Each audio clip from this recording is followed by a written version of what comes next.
Boa noite, meus irmãos. A graça e a paz do Senhor Jesus. Amém? Obrigado, presbítero Rendro, pela condução do culto até este momento. Irmãos, hoje nós teríamos a ceia do Senhor, mas a irmã Maria, que, claro, não sabem, há bastante tempo já tem nos ajudado com a preparação e tudo mais, está acamada. Peço as suas orações por ela e outros irmãos também que estão na mesma situação, mas semana que vem, com certeza, todos já estarão bem e poderemos ter esse momento tão especial de celebrar o nome do nosso Senhor e lembrar da sua morte, como Ele mesmo deixou, até que Ele venha. Muito bem, como os irmãos sabem, estamos à nossa exposição do livro de Isaías. Quero chamar a sua atenção a abrirmos já em Isaías capítulo 25, a nossa 22ª mensagem, série. Já estamos há mais de 6 meses. E temos caminhado, meus irmãos, lembrando deste tema que ali está projetado, que eu quero convidar os irmãos a nós recitarmos a uma só voz. Vamos lá? O Senhor removerá a iniquidade, trazendo a promessa por meio do reino e da pessoa do Messias. Bem, irmãos, como nós vimos, eu quero relembrar o que fiz semana passada, mas dessa vez eu trouxe por escrito, para os irmãos poderem acompanhar de maneira mais visual, de maneira mais fácil de memorizar, ok? Então vai passar ali o slide, o que nós vimos na nossa primeira mensagem há 6 meses atrás. Nós aprendemos, pode dar mais um clique, por favor?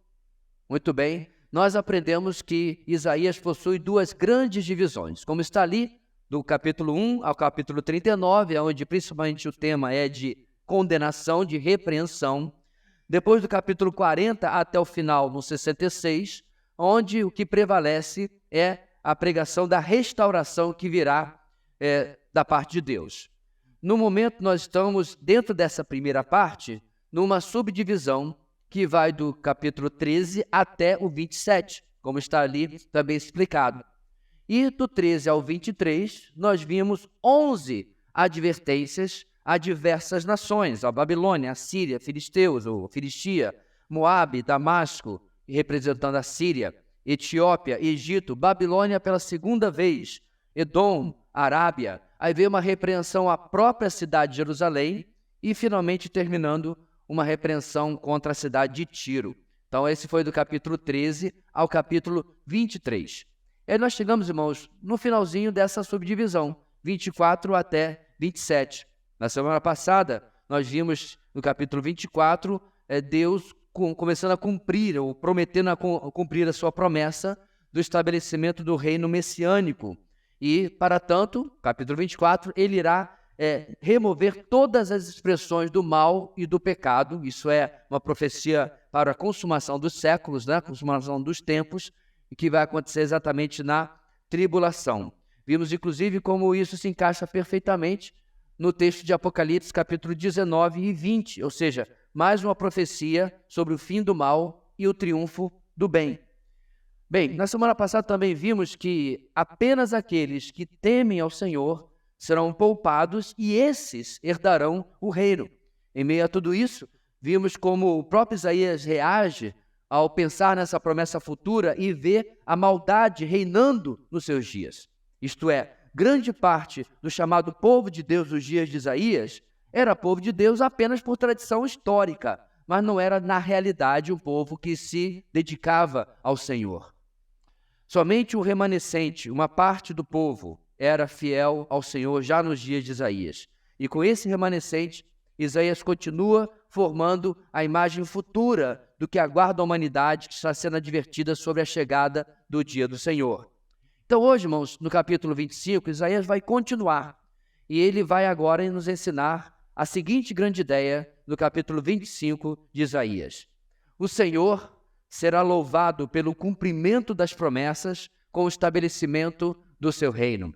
O Senhor será louvado pelo cumprimento das promessas com o estabelecimento do seu reino.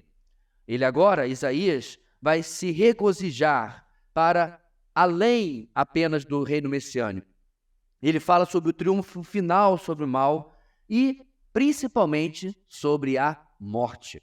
Mais uma vez, o povo de Judá deveria ouvir tais promessas, tais profecias, tais fatos E o objetivo de Deus é que isso trouxesse arrependimento, mudança naquele cenário que Isaías mencionou de mal, de pecado que reinava nos seus dias. Entre a ruína e o julgamento de um lado e as promessas de bênção e vida eterna do outro, a escolha do povo deveria ser simples. Mas nós bem sabemos, irmãos, que isso não aconteceu. A profecia de Isaías se passou, Isaías morre, o povo continua andando na contramão da vontade de Deus, e anos depois, quase 100 anos depois, viria o cativeiro babilônico. Às vezes, meus irmãos, o melhor dos avisos, com a melhor das promessas, não é suficiente para mudar o coração humano. Isso deveria ser para nós, irmãos, um tremendo alerta. Como que Deus, mostrando tanto o quão ruim é andar longe do Senhor, e mesmo Deus mostrando o quão bom é andar com o Senhor, o coração do homem, o meu e o seu, muitas vezes se endurece e resolve fazer do nosso jeito. Vamos ver, meus irmãos, como Isaías agora louva ao Senhor por aquilo que é aguardado pelas profecias do futuro que ele traz agora no capítulo 25. Creio que você já abriu a sua Bíblia, só apenas 12 versículos. Tenho certeza que a gente vai fazer um bonito coral, eu não vou fazer solo, depois vou ter que chamar vocês, a gente vai tudo junto, né? Dá uma olhada à sua direita e esquerda, vê se mais alguém precisa pegar uma carona com você, ok? Versículo 1, capítulo 25. Senhor, Tu és o meu Deus, eu te exaltarei e louvarei o Teu nome, pois com grande perfeição tens feito maravilhas, coisas há muito planejadas. Fizeste da cidade um monte de entulho, da cidade fortificada uma ruína, da cidadela dos estrangeiros uma cidade inexistente, que jamais será reconstruída. Por isso, um povo forte te honrará, a cidade das nações cruéis te temerá. Tem sido refúgio para os pobres, refúgio para o necessitado em sua aflição, abrigo contra a tempestade e sombra contra o calor, quando o sopro dos cruéis é como tempestade contra um muro e como o calor do deserto. Tu silencias o bramido dos estrangeiros, assim como diminui o calor com a sombra de uma nuvem. Assim a canção dos temíveis é emudecida. Neste monte, o Senhor dos Exércitos preparará um farto banquete para todos os povos, um banquete de vinho envelhecido, com carnes suculentas e o melhor do vinho. Neste monte, ele destruirá o véu que envolve todos os povos, a cortina que cobre todas as nações. Destruirá a morte para sempre. O soberano, o Senhor, enxugará as lágrimas de todo o rosto e retirará de toda a terra a zombaria do seu povo. Foi o Senhor quem o disse.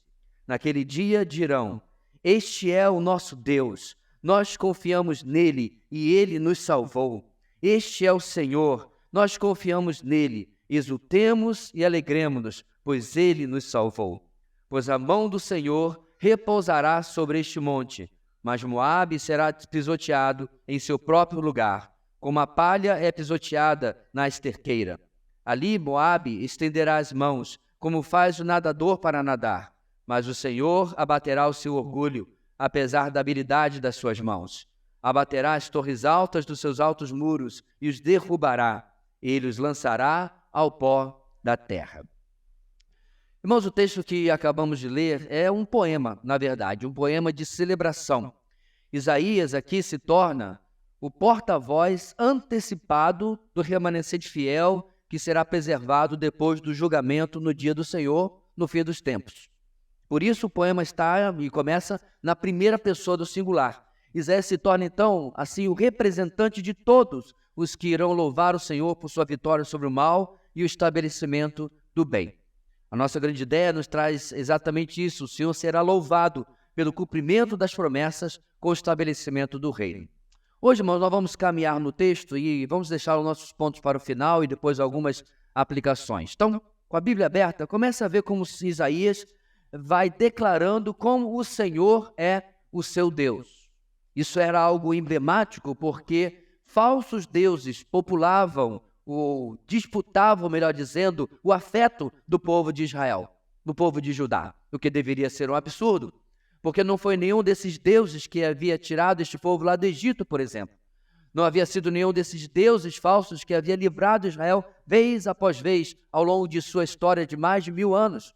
E aí Isaías começa reafirmando a unicidade, a exclusividade do Senhor como seu Deus. Não os falsos deuses que as nações, e como eu disse, parte do povo de Deus às vezes adorava, mas apenas o Senhor é o seu Deus. Isaías, representando todos os fiéis, exalta e louva o nome do Senhor, isto é, o seu próprio glorioso ser. Eu quero fazer essa ressalva, esse destaque aqui, porque em alguns grupos há uma disputa sobre falar o nome de Deus exatamente como ele é, inclusive o nome de Jesus também. Quando nós somos chamados, irmãos, a exaltar o nome do nosso Deus, não está se referindo ao vocábulo. O nome aqui representa a pessoa de Deus, o ser de Deus. Até porque seria impossível, uma vez que nós não sabemos exatamente, nós não temos a informação de qual é exatamente o nome do Senhor. Eu sei que algumas Bíblias trazem Jeová, mas para começar a conversa nem tem letra J em hebraico, então já complica aí, certo? A cidade que nós chamamos de Jerusalém, na verdade, a pronúncia é Yerushalayim, com I no começo. Então essa disputa, meus irmãos, é tola e é absolutamente sem significado e sem necessidade. Jesus não está preocupado se você está chamando o nome dele em português, se você quer dar uma sofisticada e quer falar em francês, ou alemão, ou inglês, ou grego, ou hebraico, pouco importa. É a reverência, é o amor, é a devoção, é o carinho para com ele e o nosso Deus que realmente importa. É isso que Isaías está exaltando aqui. Isaías exalta, ele faz isso, irmãos, por aquilo que Deus tem feito. Ele, em primeiro lugar, tem feito com perfeição a história de Deus, o currículo de Deus é de fazer as coisas com perfeição. Isaías aqui se refere ao todo do agir e da obra de Deus. Inclusive, o que o Senhor estava fazendo e ainda faria com as nações que foram advertidas do capítulo 13 até o 23. Ele louva a Deus também, em segundo lugar, por sua soberania. Deus faz tudo perfeitamente e ele controla tudo perfeitamente. O texto diz que as obras que Deus está realizando, realizou e realizará, foram há muito planejadas. Isso é muito bom, meus irmãos, porque não é muito bom confiar em alguém que faz as coisas no improviso, não é verdade? Vamos sair para acampar. Como é que vai ser? Não, lá a gente vê. Eu não vou, porque esse camarada não vai levar nem um fósforo para fazer uma fogueira, certo? Seres humanos fazem assim. O nosso Deus faz tudo de forma soberana, e planejando absolutamente tudo. E essa verdade, meus irmãos, e nós ainda estamos só no versículo 1, é um tiro fatal em uma heresia que nós já tratamos em nossa ABD, chamada de teísmo aberto. O que o teísmo aberto ensina, irmãos? Ele ensina enganosamente que Deus não tem de fato nenhum conhecimento prévio do futuro, que Deus não tem de fato nenhum controle sobre o futuro. Então o que Deus faz? Deus fica esperando para saber o que você vai fazer. E aí ele interage, ele corre atrás, ele apaga incêndio, ele tenta resolver, porque ele de fato não tem como saber ou prever as ações dos homens. Alguns outros dizem que não, Deus até pode prever, mas Deus não pode fazer nada sobre isso. Você acha realmente, meus irmãos, que quando Deus chamou Moisés para libertar o povo do Egito, ele estava pensando assim, Moisés, você vai lá libertar o povo do Egito, que eu vou libertar com mão forte e maravilhas. Vai ser assim umas 6 a 10 pragas, eu estou vendo aí. Você acha que foi assim? Deus sabia exatamente o que ia fazer. Mais do que isso, o texto, que inclusive é o que eu estou lendo agora na nossa leitura anual, diz que, à medida que as pragas iam passando, e às vezes o faraó ia dando uma amolecida, o que acontecia, meus irmãos? O Senhor endurecia o coração de Faraó, porque Deus tinha um plano que era da primeira até a 10ª praga, que acontece junto com a Páscoa. Em outras palavras, meus irmãos, Deus não tem plano B, ele não improvisa, ele não faz. Deus não é músico de jazz. Ele faz conforme a partitura que ele mesmo compõe, que ele mesmo faz. E é isso que o nosso texto está dizendo. Coisas, planos há muito planejados. Então ele continua. No verso 2, ele começa a relembrar parte dessas coisas que Deus tem feito e tem feito porque planejou. Ele usa a cidade representando o mundo, a humanidade, que foi destruída e arruinada, como nós vimos no capítulo 24, semana passada. Isaías lembra como o Senhor aniquilou nessa destruição todas as expressões do mal e do pecado. Pois essa civilização estava fundamentada no mal e, diz o texto no versículo 2, jamais será reconstruída. Nós não temos ideia, meus irmãos, como vai ser a estrutura civil, a estrutura social no reino messiânico. Não sabemos se o Senhor vai manter as fronteiras políticas das nações, não sabemos se Deus vai manter prefeitos, governadores, presidentes, os cargos que temos hoje. Nós não sabemos se vai haver parlamento, não sabemos nada. A única coisa que eu sei é que o Senhor vai reinar, porque a palavra de Deus assim diz. Mas o fato é, meus irmãos, que tudo aquilo que na administração pública, que na sociedade, foram oportunidades para o homem manifestar o seu pecado, e nós bem sabemos como isso funciona, não é isso? O sistema é triste, não vai existir mais. O texto diz, jamais será reconstruído. Sabe aquela repartição pública? Que você vai... Uma vez eu fui numa repartição pública aqui, meus irmãos, tinha uma sala que era isso aqui, ó. Mais ou menos 3,5 por 5. Tinha 9 servidores ali dentro. Esse é o sistema. E muitas outras coisas que nós poderíamos mencionar da corrupção do poder público e do poder privado também. E de tudo aquilo que a gente conhece. Nada disso existirá mais, porque todo mal terá sido destruído. A partir do verso 3, Isaías começa a prevalecer já agora no tom de esperança. Ele só lembrou, né, do que havia mencionado no capítulo 24. Por causa do que o Senhor fez, livrando o mundo do mal, ele será honrado e será temido pelo remanescente que irá herdar as bênçãos que virão agora no estabelecimento do reino messiânico. O sofrimento passou, e em tudo isso, verso 4, o Senhor se mostrou refúgio, tantas vezes aclamado pelos salmistas. Eu reparei, meus irmãos, que esse é um dos termos que a gente tem em salmos que são muito queridos. Esse termo do versículo 4, quando ele diz que ele foi refúgio para os pobres e refúgio para o necessitado, abrigo, são termos que a gente usa nos salmos várias e várias vezes. Por exemplo, o Senhor é a minha luz e a minha salvação. De quem terei temor? O Senhor é o meu forte refúgio. De quem terei medo? Salmo 27, versículo 1. Sim, tu és minha rocha e a minha fortaleza. Por amor do teu nome, conduze-me e guia-me. Sim, tu és a minha rocha e a minha fortaleza. Por amor do teu nome, conduze-me e guia-me. Salmo 31, versículo 3 e 4. Os pobres e necessitados são muito mais do que apenas aqueles que não têm recursos materiais. Esse texto fala, meus irmãos, daqueles que não têm outro a recorrer a não ser o Senhor. A tempestade, o calor e a opressão de pessoas cruéis não podem mais atingir aqueles que agora estão abrigados pelo Senhor. Essa é outra palavra, inclusive, que nós encontramos em muitos salmos conhecidos. Por exemplo, Deus é o nosso refúgio e nossa fortaleza, auxílio sempre presente na adversidade. Salmo 46, 1. Em outro salmo completa dizendo, confie nele em todos os momentos, ó povo. Derrame diante dele o coração, pois ele é o nosso refúgio.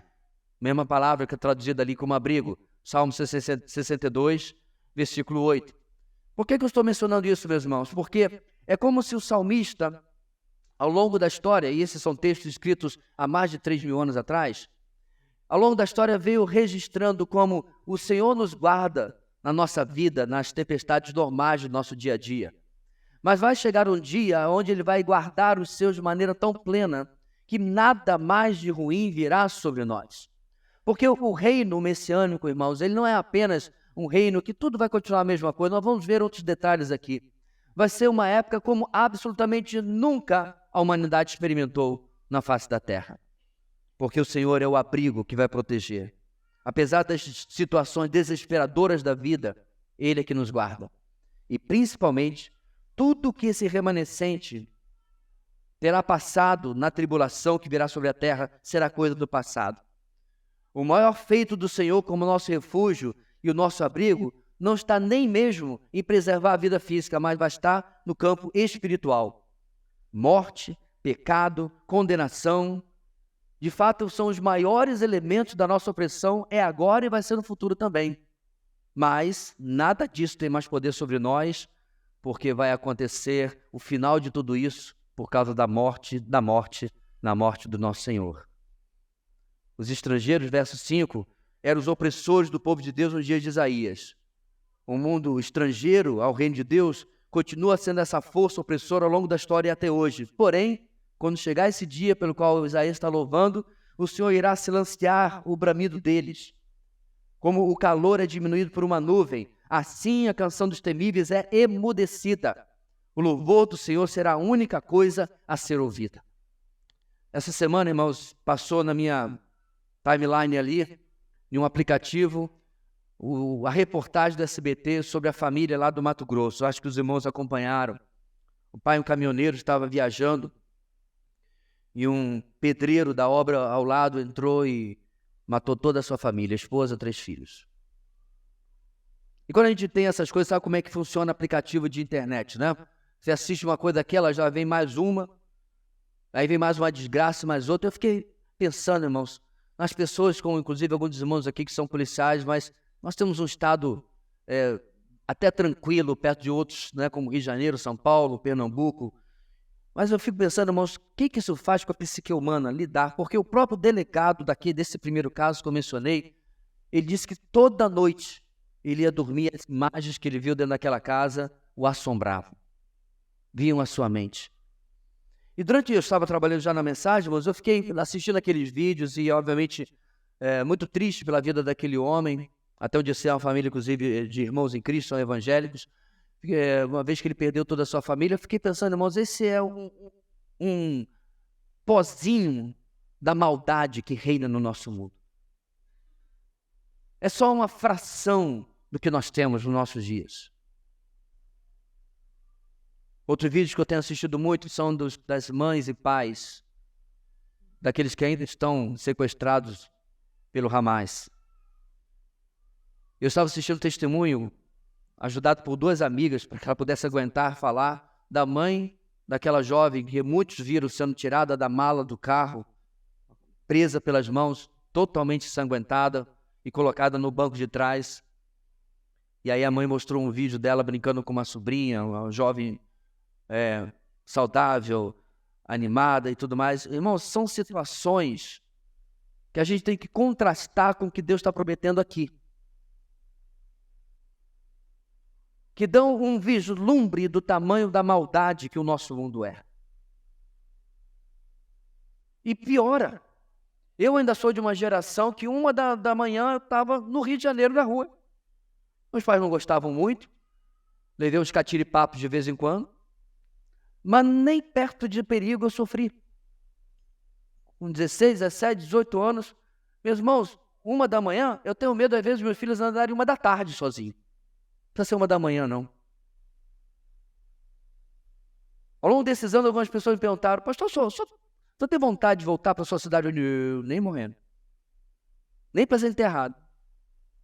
Sair de uma cidade muito mais tranquila para ir, porque essa é a realidade que nós temos ao nosso redor. Agora eu estou colocando isso, meus irmãos, para transportar-nos para aquilo que Isaías está falando, do que o Senhor está livrando a humanidade nesses dias, pelo qual ele está louvando a respeito do futuro. Porque tudo isso que eu falei não é nada perto do que vai acontecer durante a tribulação.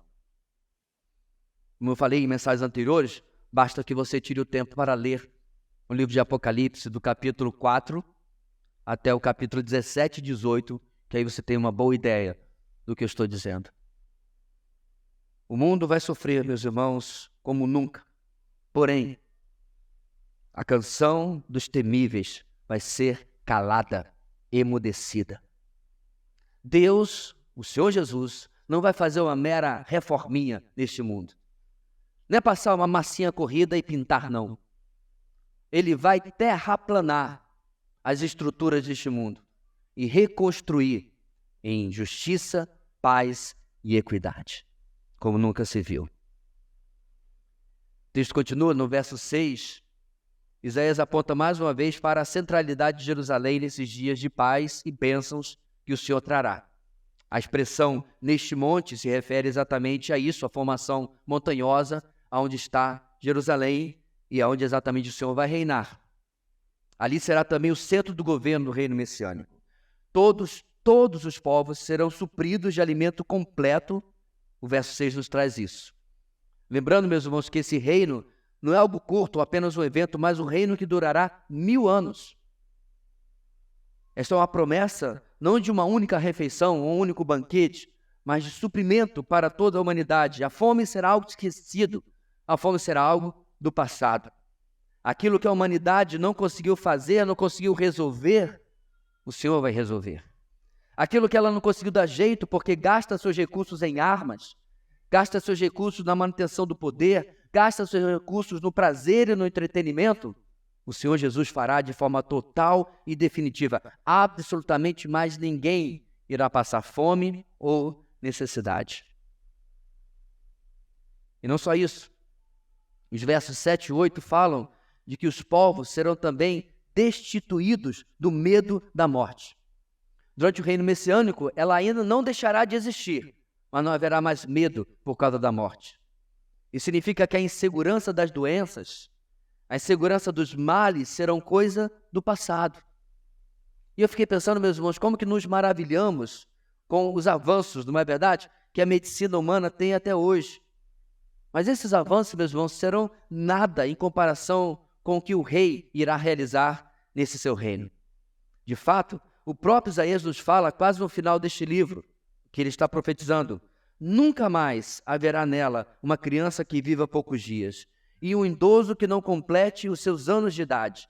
Quem morrer aos 100 anos ainda será jovem, e quem não chegar aos 100 será maldito. Isaías 65, versículo 20. No penúltimo capítulo desse livro, Isaías fala exatamente como esses serão dias de longevidade, de saúde dadas pelo rei.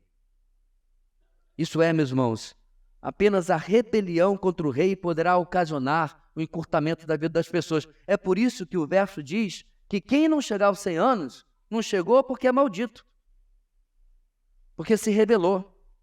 E esse é um fato interessante, meus irmãos, porque as pessoas são revoltadas contra Deus, e detalhe, alguns inclusive que dizem que ele não existe. Porque o tsunami matou não sei quantos lá do outro lado do mundo, porque o terremoto matou não sei quantos, porque o Covid não sei... Onde está Deus? Não é isso que eles falam? Durante o reino messiânico, meus irmãos, com absoluta justiça, suprimento e tudo mais, em alguns anos vai se levantar novamente gerações que não vão ficar satisfeitos. Sabe por quê? Porque o problema do homem não é o que acontece ao seu redor. O problema do homem é o que acontece no seu interior.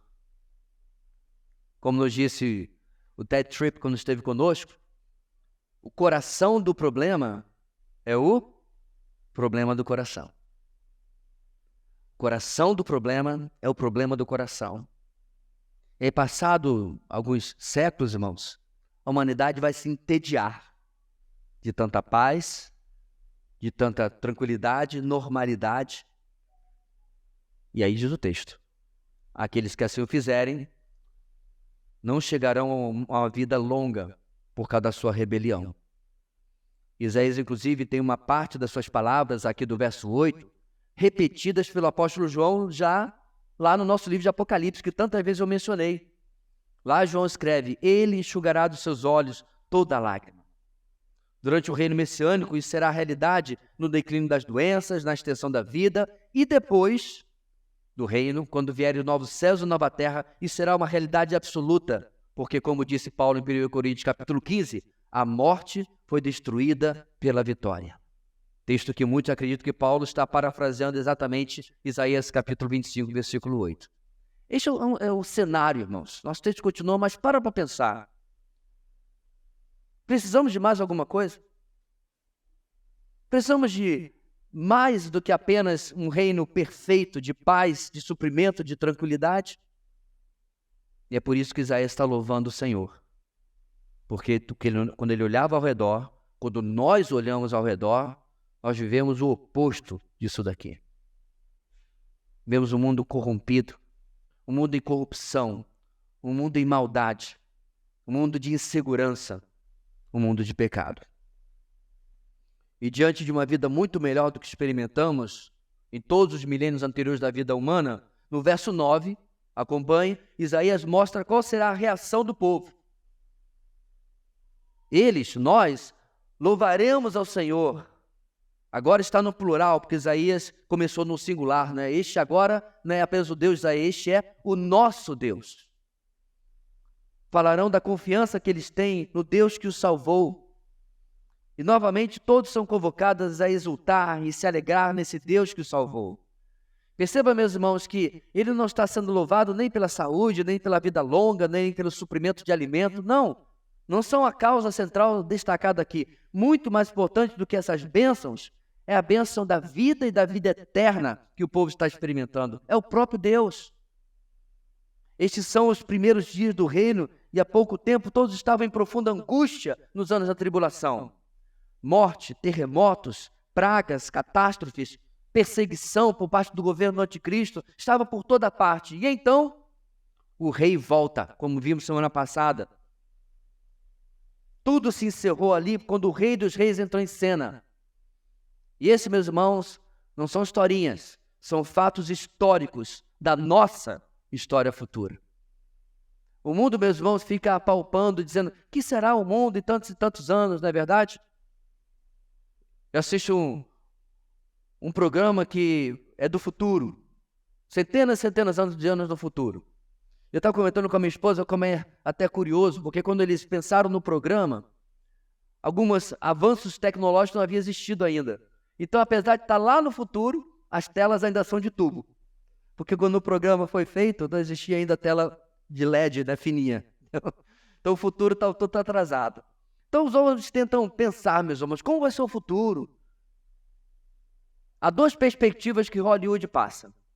Ou ele vai ser tipo The Walking Dead, tudo destruído e todo mundo se matando, ou vai ser no estilo Jornada nas Estrelas, viu? Todo mundo vivendo em paz, a humanidade toda. Nem dinheiro mais eles buscam, querem apenas o avanço da humanidade. Tudo pela mão do homem. Nós não precisamos adivinhar, meus irmãos. Como já disse alguém antes de mim, eu já olhei o final da história e tudo acaba bem. O Senhor tem controle. E é isso que ele está antecipando 2.700 anos atrás, através do seu profeta Isaías. Por isso, todos exultam e todos se alegram diante do nosso Deus. Seguindo adiante, no verso 10, Isaías repete o contraste dos últimos dias. De um lado, a mão do Senhor abençoando quando ele vai repousar sobre este monte, ou seja, sobre estes do reino em Jerusalém. Por outro lado, ou do outro lado, ele menciona que Moabe será pisoteada. Aqui, meus irmãos, Moabe, aquela que inclusive foi advertida no capítulo 15, está representando todos aqueles que serão julgados pelo Senhor. Moabe ficava a leste de Israel, do outro lado do Mar Morto. Israel e Judá tiveram muitas altercações com Moabe, que era conhecido pelo seu orgulho, que inclusive está no verso 11, e havia sido antes advertido lá no capítulo 16. Ouvimos acerca da soberba de Moabe, da sua arrogância exagerada, de todo o seu orgulho e do seu ódio, mas tudo isso não vale nada. E de novo, irmãos, o tema da altivez, do orgulho, vem como causa central do porquê esta humanidade encontrará a ira do Senhor. Porque tem se levantado de maneira arrogante contra o Senhor. Lá no começo do livro de Salmos, irmãos, me foge, parece que é o Salmo número 2, o salmista diz que as nações dizem, vamos arrancar de nós as correntes que o Senhor colocou sobre nós. Aí o que o salmista diz em seguida? Lá do céu, o Senhor ri deles.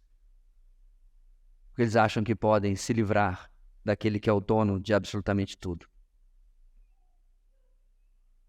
Moabe, representando, irmãos, então, as nações rebeldes, sentiu que o trabalho de suas mãos e sua inteligência a protegeriam, mas isso não aconteceu. Moabe, ou seja, os inimigos de Deus, serão totalmente destruídos, pisoteados e derrubados até o pó. Somente o povo de Deus, compreendido, neste caso, pelo remanescente fiel de Israel e das nações, desfrutará desse tempo de prosperidade e bênção de Deus.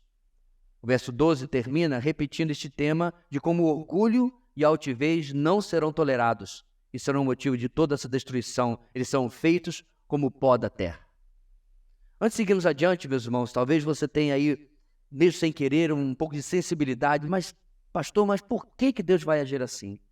Eu quero salientar, meus irmãos, que esta humanidade ela não é inocente. Ela tem sido avisada vez após vez. E vez após vez ela tem rejeitado o Senhor e, como eu já falei em outras mensagens, removido o Deus da história, o Deus verdadeiro, e colocado um Deus que eles fizeram no lugar. Eles têm removido o Cristo bíblico da história e colocado um outro Jesus, que é uma mistura de Papai Noel com sei lá o quê, que agrada a todo mundo, que faz o que todo mundo quer, e não é o Rei dos Reis, o Senhor dos Senhores. Quando a humanidade, meus irmãos, dá as costas a Deus, ela perde o direito de exigir ou culpar Deus por qualquer coisa que vai acontecer consigo. Nosso texto, então, tendo terminado, nos ensina duas lições importantes. Em primeiro lugar, já tinha dado ali um spoiler, vai lá. O julgamento dos ímpios e o livramento dos salvos gera louvor ao nosso Deus. Esse louvor não é por causa das bênçãos, mas porque ele está concluindo a história. Ele está chegando ao final da história como ele prometeu. Ele está separando o mundo como ele determinou. Não por raças ou condição social ou inteligência, nada. Mas são aqueles que o seguem hoje por meio de Cristo Jesus e aqueles que o rejeitam. Segundo lugar, as bênçãos do Senhor se acumularão sobre os salvos até mesmo a destruição da morte. Então, a partir desse momento, meus irmãos, nosso texto são bênçãos de suprimento, de extermínio das doenças, uma sociedade completamente justa, equilibrada, funcional, maravilhosa. Mas não é só. O texto continua. E com o tempo, as bênçãos se acumularão até o fim da própria morte. Esse julgamento, meus irmãos, esse livramento e essas bênçãos mostram o controle do nosso Deus sobre a história. O controle do nosso Deus sobre a nossa história. Deixa eu trazer algumas considerações sobre esses dois pontos que estão ali projetados. Primeiro, a conclusão da história traz louvor ao nosso Deus. Não por bênçãos materiais ou apenas por respostas de oração, tudo coisa boa, mas traz louvor ao nosso Deus por causa da obra de redenção que Ele planejou na eternidade, depois começou a revelar, prometeu já lá no livro de Gênesis e está de fato acontecendo. Meus irmãos, é incrível quando você lê a Bíblia, você percebe, a não ser que você leia de forma muito distraída, mas se você lê atentamente, você percebe o que a gente chama de fio escarlate da redenção. Como Deus vai conduzindo a história. E aí, quando você chega no Novo Testamento, na genealogia de Jesus, você lê aqueles nomes e diz, eu sei quem é esse fulano, eu sei esse aqui também, esse aqui eu conheço. Você leu sobre eles. Quando? Quando você leu o Antigo Testamento, você leu a história da redenção. No nosso texto, Deus está conduzindo a história e cumprindo aquilo que Ele prometeu. Já falei várias vezes, meus irmãos, que é maravilhoso lembrarmos ou pensarmos como Deus nos ama. Mas para mim, em particular, o principal e o que eu mais admiro dos atributos de Deus é a sua soberania. Porque apesar de eu amar os meus filhos, eu não tenho condição de evitar que coisas ruins aconteçam com eles. Eu também não tenho condição nem de usar que as coisas ruins sejam usadas para algo bom. Nada disso eu tenho poder, porque eu não sou soberano, apesar de amá-los. O nosso Deus nos ama e é soberano. E Ele conduz a história de tal maneira que absolutamente todas as coisas conduzem, colaboram, contribuem para o nosso bem, para o bem daqueles que o amam. Essa é a história que nós estamos vendo aqui. Aqueles que investiram a sua vida na promessa do Senhor, da história, agora o louvam porque nosso Deus não é homem para mentir e todos os seus planos acontecem, nenhum pode ser frustrado. Em meio ao cumprimento, meus irmãos, daquilo que Deus promete, primeiro podemos confiar na proteção prometida por Deus para o seu povo. Está no texto. Ele protegeu o seu povo enquanto que os inimigos do Senhor foram exterminados. Segundo, podemos confiar no suprimento prometido por Deus para o seu povo. Eu acredito que no reino, claro, as pessoas vão trabalhar, mas não vai haver mais, meus irmãos, a insegurança de como vai ser o meu futuro. Quantos de nós, irmãos, inclusive nessa cidade, de tantos funcionários públicos, O sonho é conseguir um emprego público. Porque no nosso país é uma segurança de um futuro, não é verdade? Nada disso será mais necessário. Porque o Senhor é aquele que vai cumprir o suprimento na nossa vida. Terceiro, podemos confiar na justiça de Deus contra o mal, tal como Ele tem nos prometido. Não é exatamente isso que nos frustra hoje, meus irmãos? Voltando ao caso que eu mencionei agora há pouco, aquele homem, se a gente pode chamar de ser humano, tinha 2 mandatos de prisão contra ele. E estava solto e trabalhando numa região ou numa zona residencial. Com todo respeito aos irmãos que trabalham na justiça, mas o seu órgão é uma bagunça no nosso país. Não é sua culpa. A culpa é do sistema. A culpa são dos governantes. Não aqui. Absolutamente nada irá acontecer que não seja justo, que não seja de acordo com a ordem que o Senhor irá estabelecer sobre o seu reino. Uma segunda coisa, meus irmãos, esse louvor a Deus, como dissemos, que não é por meras bênçãos materiais. No jardim do Éden, o aviso de Deus foi ignorado quando o Senhor disse: no dia em que dela comer do fruto, certamente você morrerá.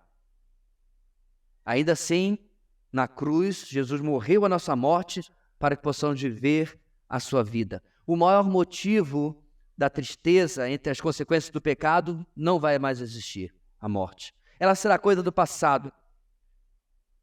Como o Senhor promete, meus irmãos, inclusive no final de Apocalipse, aqui em capítulo 25 está um retrato disso também, a morte da morte. Não é algo, meus irmãos, que nós, apesar, eu creio, da certeza de vida eterna, temos certo temor? Eu sei que alguns aqui nos últimos dias passaram uns sustinhos, né? O que você pensa naquele momento? Você vai sofrer com aquele acidente, vai abrir os olhos e vai ver Jesus já. Mas ninguém fica tranquilo diante disso. Muitos dos nossos irmãos ao longo da história encararam a morte de cara, de frente, com coragem, com fé. Mas não é algo agradável. Isso será coisa do passado. Ele enxugará dos seus olhos toda lágrima. Não haverá mais morte, nem tristeza, nem choro, nem dor, pois a antiga ordem já passou. Aquele que estava sentado no trono disse: estou fazendo novas todas as coisas. E acrescentou: escreva isto, pois estas palavras são verdadeiras e dignas de confiança. Disse-me ainda: está feito. Eu sou o Alfa e o Ômega, o princípio e o fim. A quem tiver sede, darei de beber gratuitamente da fonte da água da vida. O vencedor, eu e você, herdará tudo isto, e eu serei o seu Deus, e ele será o meu filho. Não é nesse momento, irmãos, que a gente lembra que porque ele vive, posso crer no amanhã? Não é nesse momento que a gente lembra, meus irmãos, de que a nossa vida está guardada em Cristo Jesus? Eu não sei quais são, talvez, as tentativas que o mundo, o diabo e a carne têm tentado contra você e envolver você em ansiedade e preocupação. Talvez sejam coisas que você esteja valorizando mais do que deveria. Talvez sejam coisas que nós estejamos colocando no lugar errado da nossa vida. Porque mesmo que dificuldades e tribulações e lutas estejam na nossa história para acontecer, o Senhor vem nos garantir: calma, eu já sei o que vai acontecer no final. E tudo acaba bem. E por isso, meus irmãos, o nosso Deus merece o nosso louvor, a nossa gratidão, porque o cumprimento das profecias que Ele tem nos dado, das promessas que Ele tem nos dado, irão de fato acontecer. E nisso está a nossa segurança. Amém. Deus querido, muito obrigado de como o Senhor, em tantos textos da Tua Palavra, nos confronta, nos repreende, sim, porque precisamos, mas também mostra para que o Senhor faz isso em nós. Para nos manter juntos ao Senhor, andando contigo. Para nos manter rumo ao destino que o Senhor tem preparado para nós. Uma vida e uma vida eterna. uma vida e uma vida abundante, uma vida e uma vida de justiça, de proteção, de abrigo, de suprimento. Tudo, ó Deus, que nós precisamos já está protegido e prometido pelo Senhor, garantido pelo Senhor. Por tudo isso nós te louvamos grandemente, agradecidos, ó Deus, porque nós não precisamos viver ansiosamente sobre o futuro. O Senhor já esteve lá e tudo está bem. Muito obrigado, ó Deus, nós te louvamos no nome de Jesus. Amém e amém.